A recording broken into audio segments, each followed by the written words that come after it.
Alrighty, everybody, let's go for episode 2 on Sith Lords. This time we're going to be going from Bane all the way to our boy Palpatine and his many apprentices in the rule of 2. To start off where we kind of left off with Darth Bane. Darth Bane is going to destroy the Dark Brotherhood with a thought bomb on the planet Rusan at the very end of a huge Jedi war against the Sith. This war ending is going to lead into the hiding era, or when the Sith go completely just invisible to the Republic and to the known galaxy in order to do all of their planning and all of their achieving of deeds and building up money in the shadows, knowing that if they ever announce themselves like the old Sith had, that the Jedi will immediately hunt them down. So that was not a bad move on Darth Bane and Darth Xana's part to really push this secrecy and this poison from within kind of thing. But we all know my point and my view on the rule of 2. I think it's outdated, I think it's stupid, and I think it really limited the power of the Sith. Not to mention no one followed the stupid rule. After a duel between Darth Xana and Darth Bane, in which Bane tries to use the essence transfer he learns from Darth Endidu's scrolls and holocron, Darth Xana defeats him mentally after defeating him physically. She is now the Dark Lord of the Sith and will be ruling over the Sith with her new apprentice, Darth Cognis. Darth Cognis is going to have her own apprentice known as Darth Millennial. We know very little about Cognis and Millennial, or anything that they really get up to. We know that Millennial was known for knowing, like, he could see the future very well, which is one of Anakin's biggest powers, and Darth Cognis was an old assassin who could touch the Force, trained to finally use it by Xana. There's going to be a bit of time, and then we're going to get Darth Krell. This is another Sith we're not going to know very much about until we really get to Palpatine. But Darth Krell is during the High Republic. We only see Darth Krell in issue 7 of the High Republic, and then mentioned briefly in the Dooku Jedi Lost book as one of the great Lost 20 Jedi. So he has been killed. He isn't just out there running wild during the prequel trilogy or anything. But it is really cool to see him in the High Republic, meaning that that's the Sith Lord. Is he the Master or the Apprentice? We don't know. But we might actually get to finally see some Sith in Phase 2 of the High Republic. So after Darth Krell, this is when we know super little about the next Twi'lek Sith. We don't even know a name, we don't know anything about this guy except for this is the Twi'lek who will train Darth Tenebris. So we have Darth Tenebris, a Bith Sith, which, can I just say, a Bith Sith, besides being fun to say, is also very fun to look at. You know, the Bith are the Cantina Band's most known appearance. Seeing a dark side Bith, that head must have looked like a very old nutsack. I'm not gonna lie, we all know we've thought it. Never would have thought a Bith would be a Sith, but it's cool. So Darth Tenebris was a very well-renowned shipbuilder. He is also canonized in the sense that he has his own fleet, or I should say division, named after him in the Sith Eternal Army, the Tenebris Division, much like Revan has as well. So that's all we really know about Tenebris, but what we do know is that he's the one who's going to train Plagueis. Darth Plagueis, or I believe Hiko Damas as he is known, is part of the banking clan, meaning of course this guy's going to have all the money. This is the person who's going to put into motion and really plan out the fall of the Jedi in the Republic and the replacement of the Sith Empire. Another reason why I don't think Sidious was that great. Most of this was all backwork from Plagueis that he just kind of rode on to get to where he was. And of course, Darth Sidious is the apprentice to Darth Plagueis. Have you ever heard the tragedy of Darth Plagueis the Wise? Yes, he had your ass for an apprentice. Your greedy, rude, unappreciative, violent little teenage ass as an apprentice.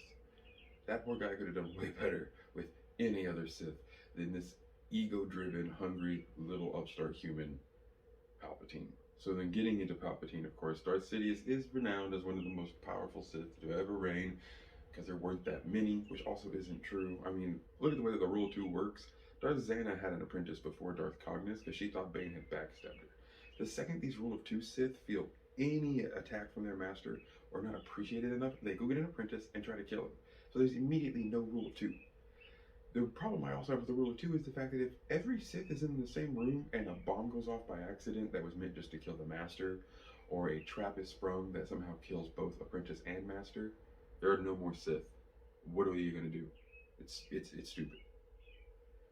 Again, off the soapbox of why I hate the Rule of 2.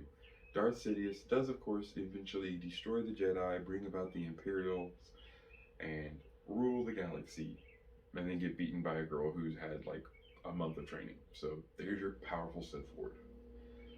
Now, this is going to get into another little cluster of Sith, unlike these last thousands of years, due to the fact that Sidious doesn't know how to control his damn apprentices. So Darth Sidious has Darth Maul, all while Darth Plagueis is still alive in the Phantom Menace episode 1. Darth Maul eventually gains his brother, Savage Opress.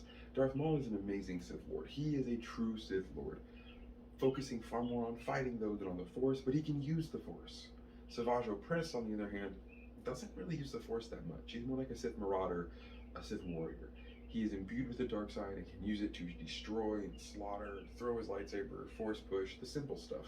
But he is nowhere near as attuned to the Force as his brother, Darth Maul. I think that Darth Maul and Darth Talon sequel trilogy would have been so much cooler. So then we get what I believe is Sidious's best apprentice, and worst, Darth Tyrannus, or Count Dooku.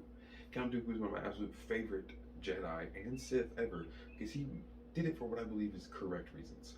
Unlike a lot of the other Sith who just wanted power for the sake of destroying, or for the sake of never being told what to do again, Count Dooku left the Jedi because he saw how badly they were becoming puppets of the Republic, and he was not about to do that when people in his homeworld were suffering.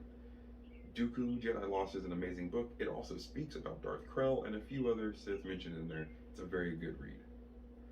Count Dooku, being an amazing duelist, then has Asajj Ventress, his apprentice. So we have Darth Maul with Savage Opress all alive, around kind of towards after the time of Dooku and Asajj. That's 4 Sith, and Palpatine's not even like doing anything.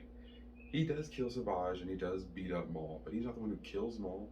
He constantly just lets him go for whatever reason, his hubris, or just to see what he does. I don't know. So Count Dooku is an amazing duelist. He has Force lightning. He has a lot of really good powers coming from being trained as a Jedi. What he gives to Asajj is that same prowess with a lightsaber, but a much more ruthless assassin. Asajj is a really cool character, fallen Jedi, led to a Sith assassin, who then becomes again, I wish we had this storyline more, with Quinlan Vos. This love forms, and she gets brought back to the light side, as he does, curing each other of the darkness within them, and then they go off and either die, or whatever Dave Filoni would want to write. We now have the big bad, the alpha, the one who has fallen, Darth Vader. When Anakin kills Dooku, he kind of opens the spot up. Palpatine sees he's finally almost ready then, if he's willing to do this. Pulls a few more strings, bada bing, bada boom, Darth Vader. Of course, we all love Darth Vader.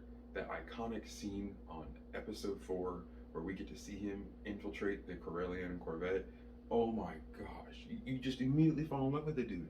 This massive, dark framed monster who just wades through a hallway of bodies, grabs a guy, picks him up by his throat with no hands. It's an amazing scene. And Darth Vader has an amazing story. He's one of the really good thought out Sith, like Bane, like Naga Sadow, these older Sith who got stories.